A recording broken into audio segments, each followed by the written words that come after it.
Oi, what's the best game where you get to eat pie? What's the best game where you play a dead guy? Aye? You'll find out in VG247's podcast. Here, what's the best game where you swing from a rope? And what's the best game where you batter the Pope? Assassin's Creed 2. Like I said, you will find out in this here podcast. Hello and welcome to VG247's Best Games Ever podcast, the show where we attempt to find the best game within a really specific category. For example, this week we're looking for the best game where the protagonist's name is a stupid pun, inspired, of course, by Alan Wake 2. It's a wake, like awake, because he's always in a dream state. You guys get that? There's loads of great examples of this. There's most of them from Remedy. There's Max Payne, which is maximum pain. Like, what is? He's not even. I mean, he's not. It sort of implies that, like, I know it's meant to be a sort of clever allusion to the fact that he's always taking painkillers because he's constantly getting shot, but he's also, like, living through the pain of having lost his entire family at the start of the game. But it's not that clever, is it? It's not that clever. I think it's less clever than Tales Miles Prower, which took people about 30 years to actually get, didn't it? Like, people on Twitter, like, I remember about 5 years ago, someone said, oh yes, it's miles per hour as in miles per hour. And everyone was like, what the fuck?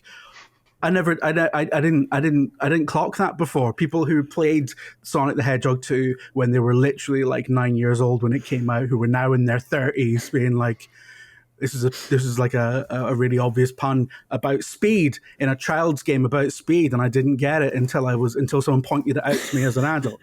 Anyway, I'm spiraling. Joining us today is James Billcliffe, Mark Warren, and Rebecca Jones. How are you all doing? Ooh. I'm all right. Getting battered by the storm currently. Yeah. So we're recording this on Storm Day, so if one of us just disappears, it's probably going to be me, to be fair. This is getting really, really hairy now that I've started recording. Obviously, it's really kicked up. It's started up. Oh dear. All right. Well, we better Fingers start with crossed you then. for my electricity. Oh yeah. See, I manipulated that situation so well. I want to go first. Unbelievable. But it cuts to your bed, your window where you're recording, and there's nothing. I bet it's fine. There's no like seagulls going backwards or anything like that. It's just no. I mean, I control the weather, so really. Really, okay. I made this happen. Okay, right. So what is the best game where the protagonist has a stupid pun for a name? There's got to be loads of them, right? Well, Jim, I'm here today for one reason and one reason only. And it is that I cannot allow an episode on stupid pun names in games to pass without someone mentioning Ace Attorney.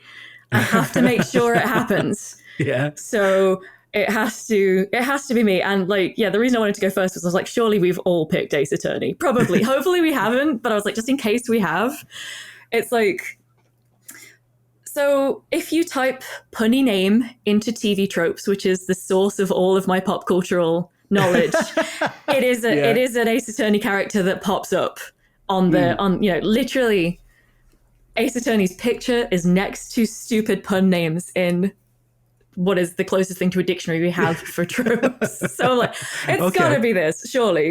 I mean, like, the thing is, yes, almost every character's name in these games is a pun, including that of the protagonist, but really it's a world full of people whose names are puns, to the point where the protagonist's names seem fairly normal after a while.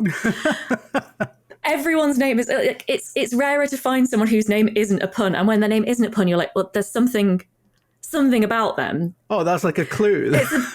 Literally, the later you get in the series, they become like self-aware about how stupid these puns are, to the point where they will use people's names as evidence, and they'll be like, we should have guessed that there was something about this person because their name is a pun on this phrase.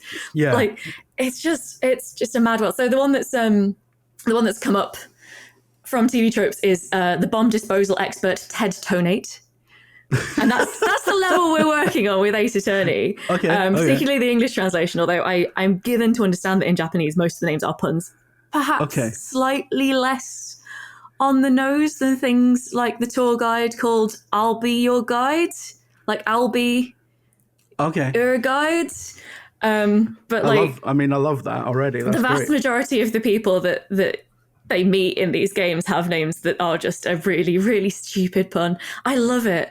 It's one of the most delightful things about a delightful series of games is the ridiculous puns and the pop cultural references.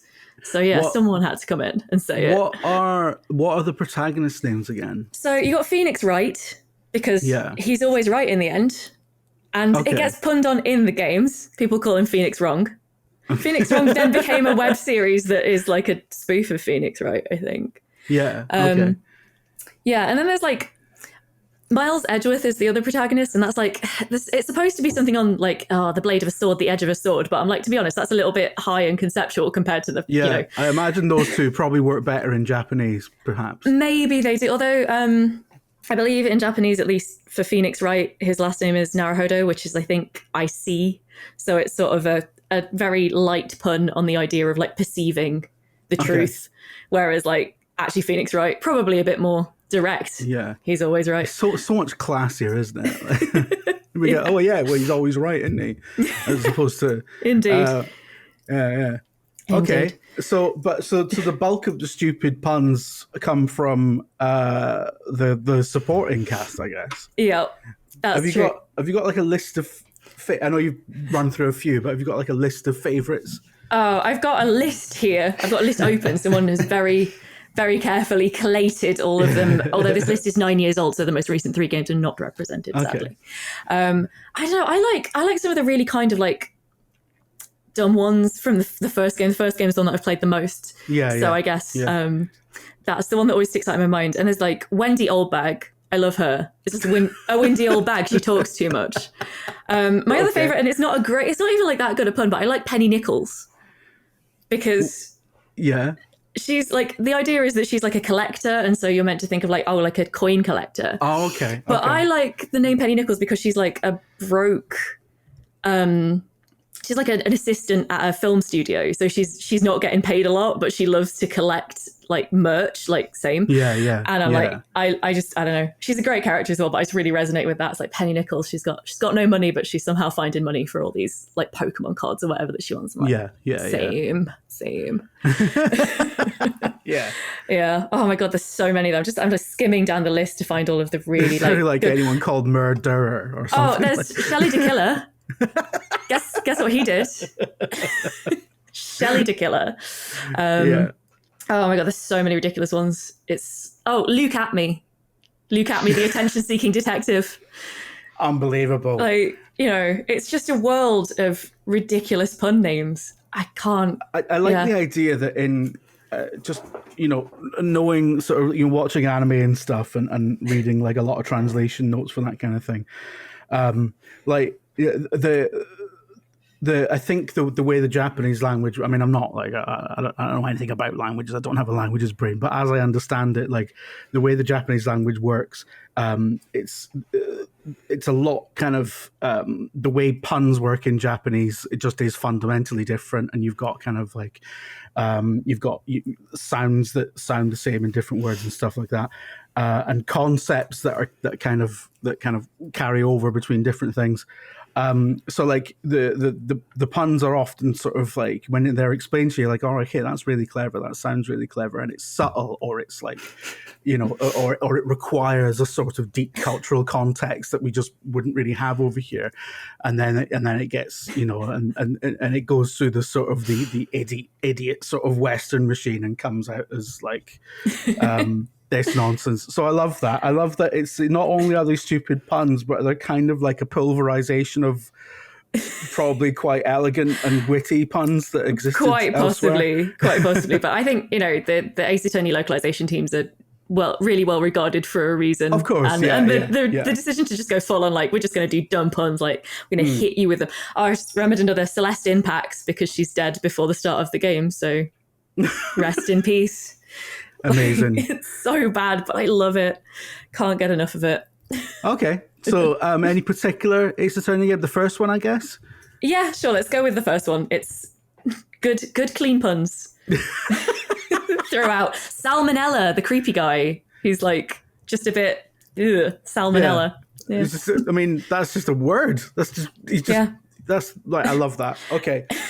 All right, that's cool. Cool. So it's like, so we've got like, so that's like a feast of bad puns with Ace Attorney. Right, let's move on to James is basically filling in for Tom for the next few episodes. So we're going to make you go last, as is tradition. Am I on this episode? Mark. I've not said anything yet. Am I allowed to talk? Yeah, you got to think really hard about how you're going to roast me for liking visual novels. That's what Tom usually does. So. Yeah. I don't like you know like. Are you like stepping into the sort of Tom complaining about how I'm hosting, like really taking the role seriously? Well, right, I don't need to try very hard. Is all I'll say. But, right, for the sixth time, Mark, what would you like? What would you like to present for this topic? Right. First of all, Tom may not be here, but I'm going to start off with a little bit of a story that you may have to cut out. So, as somebody that does a lot of reporting on mods and people on social media sites, punny names are a bit of a thing for me. I was reporting on one the other day, a mod, by somebody who had the username Connorrhea, which, because I hadn't said it out loud, didn't mean anything to me until the thing was all ready to go live and I realised it was probably a pun on gonorrhea. So yeah, that's a glimpse into my life to start off with. My pick this week is Red Dead Redemption 2, a game that answers the question, what if Butch Cassidy and the Sundance Kid was very, very depressing? The protagonist of said game, of course, is Arthur Morgan, whose name has the word Morgan in it, which is also a breed of horse in the game. It's one of the worst horses because it's a workhorse. It has very average stats, and it reflects the fact that, as of the time of the game, Arthur Morgan is basically the Vandalin gang's workhorse. Gone are the days when he was the prodigal son, Dutch Vandalin's favourite child, and now he's reduced to doing odd jobs for money while Dutch talks to a guy with a mustache. But yes. So it's a like a bit of a how would you describe it? It's an inside baseball sort of pun, isn't it? Yes. It's within the fiction of the game, it's a pun. Basically, what I'm going for here is the fact that the most stupid things are things that think they're clever, which is the entirety of Red Dead Redemption 2. Yeah, it's basically overtly long, laboured point. It gets to a point in chapter 5 or 6 or whatever where everything's just getting really bad. The point of the game is that the era of Outlaws is over, and basically it's been driving the nail in for a good 40 or 50 hours at this point, and you're just like, yeah, I get it now. I get it now. You're very clever. Move on. And it never really moves on. And this punny name is basically a microcosm of all of that, which is something that I can appreciate because basically it's like all of my features. It makes a very clever point in a manner that makes you think by the end, I'm not really sure if this is very clever anymore because you've gone on about it to the point where I'm just sick of hearing about it. I mean, is this like Rockstar's kind of is that the general direction of travel with all their? Because people talk about Grand Theft Auto being a great European satire of how absurd America is, but it's like it's not a great satire, is it? It's mostly just kind of like it takes America as we know and understand it and sort of changes the names to stupid ones. It's reached the point where the best way that they can figure out to actually satirize our terrifying world is to do the very straight-laced GTA Online, which parodies our world by basically just epitomizing all of its worst aspects. Yeah. There's horrible microtransactions. There's people killing you. There's a general sense that nobody gives a shit whether you live or die. That's America, baby. And humanity's worst successes as a nation. Yes, and Red Dead Redemption 2 is basically that, but there's no other people to keep you interested, so you're just stuck for hours in a box with men telling you this is the end of an era, And Yeah. your response is, yes, it is. Please stop telling me that. Yeah. All right. I love it. But do you actually like this game?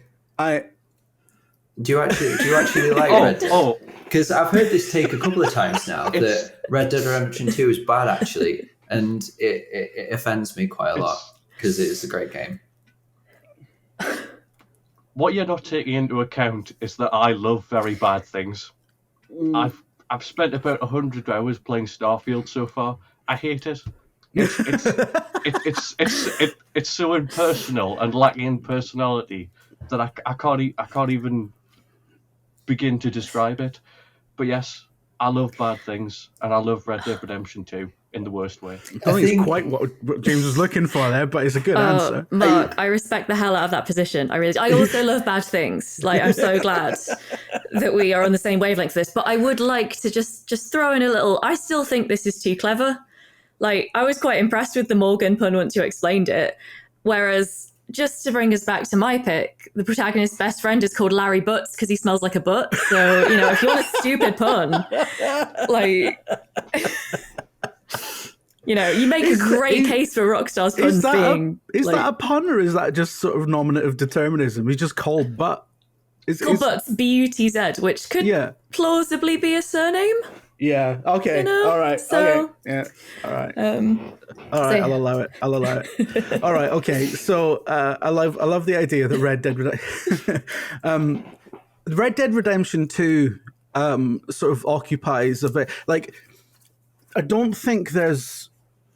It's a possible future topic, isn't it? But I don't think there's enough games to quite cover it. We could do the best game that simulates having to manage and then die from a horrific disease, and it'd be like Red Dead Redemption 2, Far Cry 2. What else is there? Dead Rising 2, if you count looking after your daughter, I guess. Yeah. No, okay. The Techland one. The Techland one, which is the that's not Dead Rising. Dead Rising, yeah. You turn into a zombie in that one, don't you? Or stop yourself from. Yeah.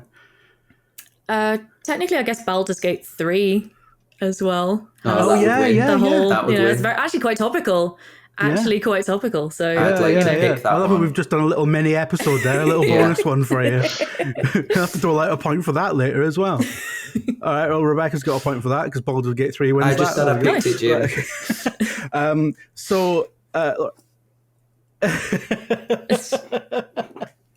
Right, okay. Let's move on to James Billcliffe, who hasn't been on the podcast for weeks now because he's been gallivanting around. You've been to America. You were on the podcast last week because you dialed in from New York. Yeah, and you were still giving me pelters. You're still giving me pelters, even though I'd put the effort in. you were saying, couldn't bring myself to do a piece to camera in Times Square. Surely it's Vlogger Central. I'm telling you, it isn't.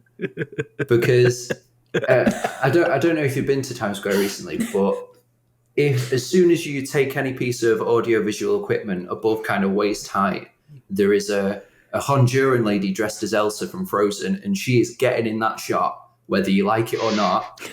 And and afterwards, she isn't asking you for the tenner, you're giving it to her. And so there is absolutely no way that I could have filmed anything usable in that environment, because it's really funny. It's a really strange place to walk around because there's just all of these people dressed as off-brand characters, and they've just all got the vibe that they're ready to absolutely throw hands at any point, because you've got to be hard bastard to work in New York City, aren't you? Especially in a kind of public-facing, really competitive thing like that. And they're just knocking about like they're going to throw hands at any point. And so yeah, I could not do a piece to camera in that environment. That you're like. I love that you're now like we're going to take some time to address all the criticisms that you received last week, but it's a pity Tom isn't here, because he's been giving you a lot of pelters while you're away, just in order to distract from his own many shortcomings. What is, in your opinion, the best game where the protagonist has a stupid pun for a name? So after the legendary debacle that we had, I don't know, probably over a year ago now, which is a bit scary in itself, where me, Sharif, and Alex didn't know what a pun was, or not know what a pun was, didn't know what an acronym was, or Sharif claimed to know. Yeah. I don't think they actually did. I think we just had the Wikipedia up at the same time. We'll see. But I was absolutely desperate to actually pick a game where specifically the protagonist had a name that was definitely and exclusively actually a pun. And I was reaching for all sorts of stuff, and the Miles Tales Prower one, that was one of my favorite ones. I remembered that from when I was a kid. But as we well know, all Sonic games are terrible. There are no good ones. I'm reaching in my brain now. I can't think of any good ones, like legitimately good Sonic games. And that sounds like the murder of bait. Sonic the Hedgehog. Oh yes, 2023 is the year of the first good Sonic game. That is a great shout, actually. But so I've gone for the. Sorry to interrupt your flow, but I couldn't let it pass. No, it's great. It's perfect. It's perfect. I think the perfect balance between actual pun for a name, legendary game with a great number of fans, and a definitely deservedly legendary status is Grim Fandango, the LucasArts visual novel, which I'm sure Rebecca is a big fan as well. Are you going to back me up on this one, Rebecca? You like Grim Fandango? I haven't actually played it yet, but I love everything I've seen about it. This is I wasn't a LucasArts kid. I'm still catching up. Is it an adventure game rather than a visual novel? But I was exclusively a Sierra kid. So if it's LucasArts, then I'm still on the catch up. Yeah. Decades later. Yeah. So I was a LucasArts kid, and Grim Fandango was like one of my favorite games of all time. So I'll back you up on that. I can't believe we just ended this friendship. I do like what I know of it. Well, anyway, so of course, it's, I think, when I was a teenager and sort of getting pretentiously into games, as I always like to say, Grim Fandango was one of those ones that you kind of look back through the Metacritic best list and be like, that was the game that was one of the games that was one of this from the 90s that was presented as one of the all-time greats. You've got to play this. If you're into games, you've got to play this. And so it was one that I went back and played through DOSBox on a laptop and all of that sort of stuff.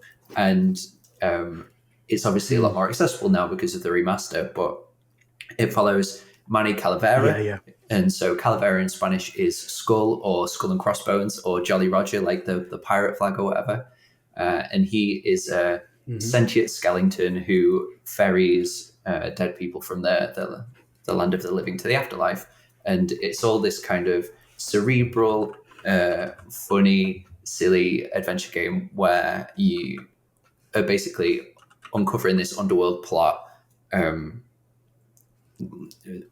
which is based around sort of film neo-noir and gangsters and mafia, and it has this Dia de los Muertos, which is, as we record today, #just saying, aesthetic, and it's just a brilliant story. It's incredible.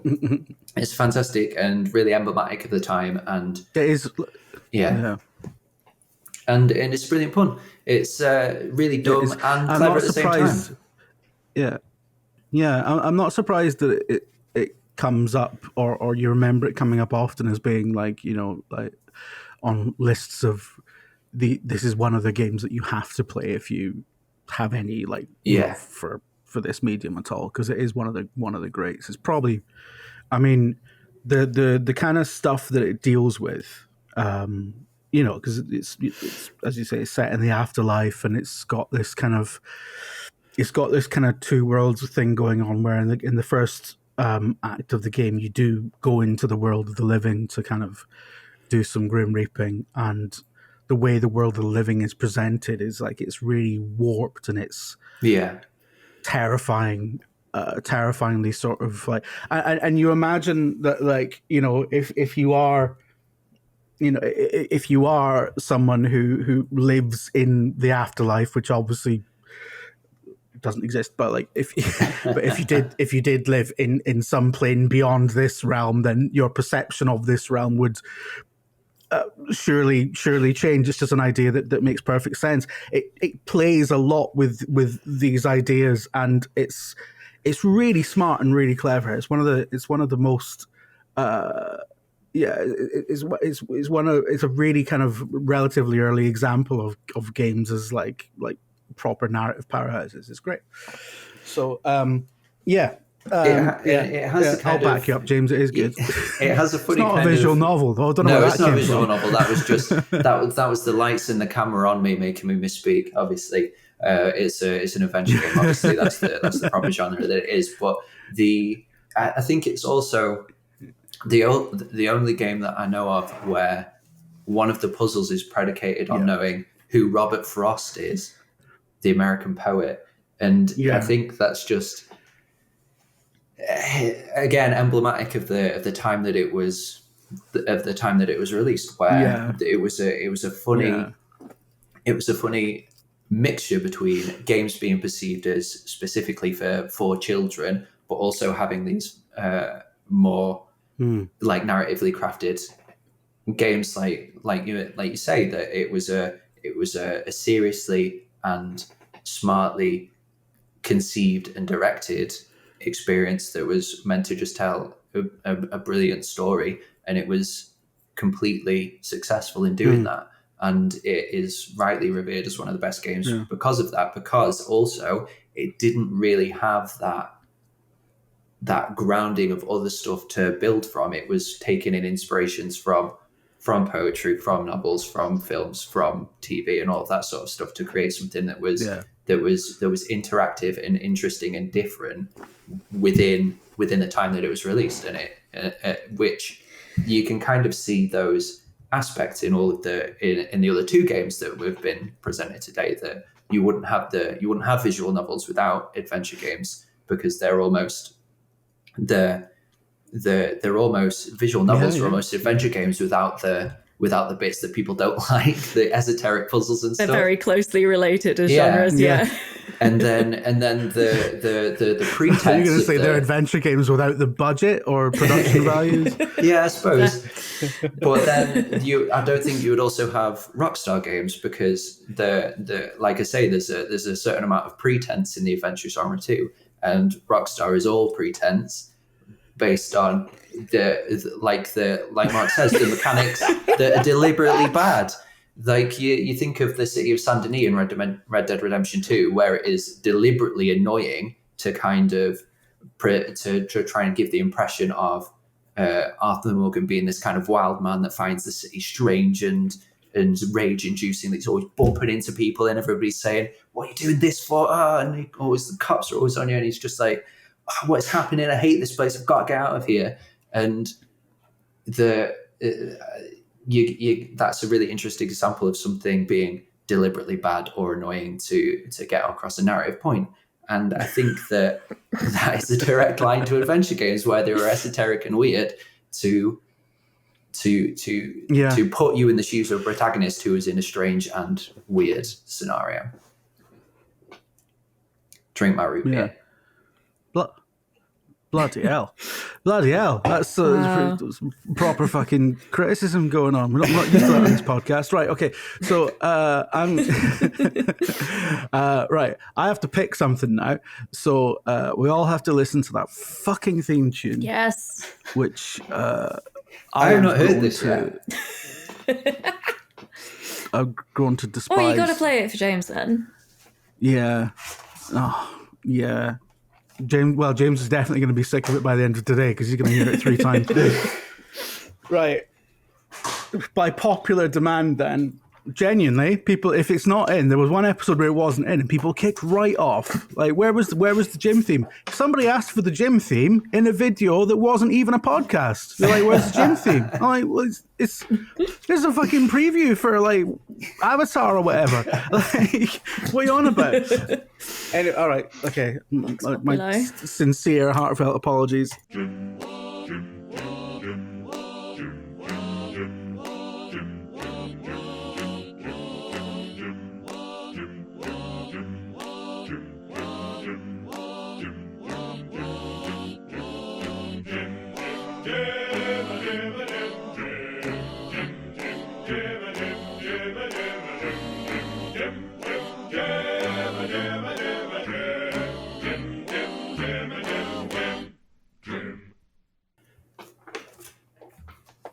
Goes on, doesn't it? Apparently they really like Tekken in Ireland. I think I knew that, actually. Okay, right. So we have Red Dead Redemption 2, which Mark insists is actually crap, thus sort of disqualifying himself. 10 out of 10 game. We have... Never mind. We have... I mean, it helps you if we accept that it is crap, James. So I know, but this take is... Rebecca... Rebecca has submitted Ace Attorney, which is 8 out of 10 game. which is as we established in the confusion earlier, is Ace Attorney is a visual novel, right? A visual novel with a bit of object finding. Yes. Yeah, as we established earlier, visual novels are the poor cousins of point-and-click adventure games, meaning that unfortunately, James Bilcliffe has won upon his return with Grim Fandango. Hang on. Yeah. I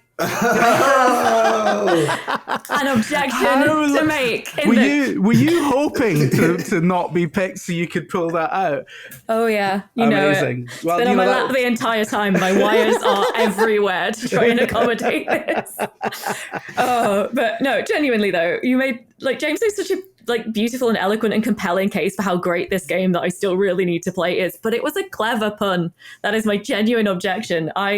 I still feel I filled the brief, but genuinely, I just wanted to show off that this is the pillow that I actually use to support my back while I work. Have you got a giant objection plushie, or is it going to be as good? I think just the only thing that I'd say about Phoenix Wright is that the specific category that we're trying to fulfill is protagonist, whose name is a pun. And is his name actually a pun? You do have me there. I was hoping no one would spot it. It is. It's right, because he's always right.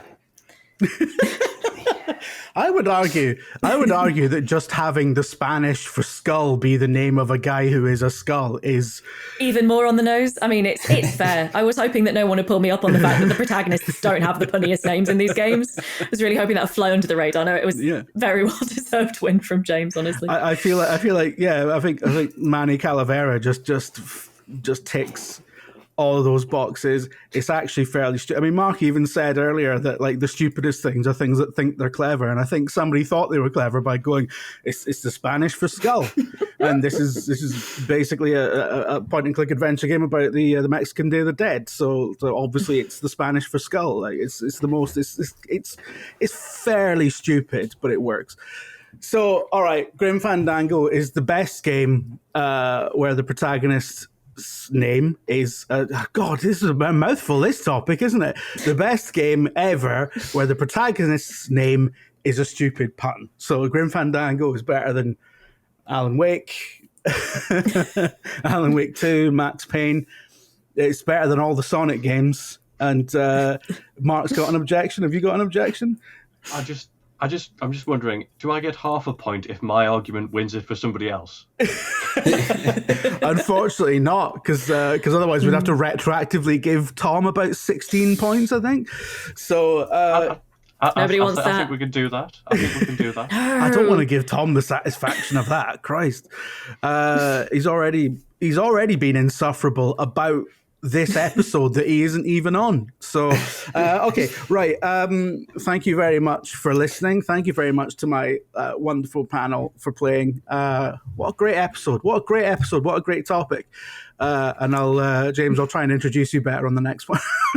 Please do. I had to wait 20 minutes to air my grievances on this one. And the list is mounting. Yeah. All right. Fair enough. Right. So please leave us a 5-star review if you think we deserve it. And if you don't think we deserve it, just don't say anything. Don't click anything because, because some people, and, I love that anyone who takes the time to say nice things about our podcast, but some people have given us a joking 1 star. And then when you read the actual body of the review, it's like giving this 1 star because Tom was robbed, and they're clearly fans of the show, but it's like it doesn't help.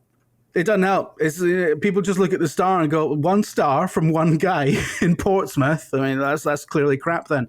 So so please, if you like the show, please give us a 5-star review somewhere. Please like and subscribe on YouTube. Please tell your friends about it. And hopefully that's enough, Tom. I don't like doing this salesman part. It's beneath me. It's beneath me and my art. All right. Thanks very much, everyone. Bye. Bye. Bye. Bye.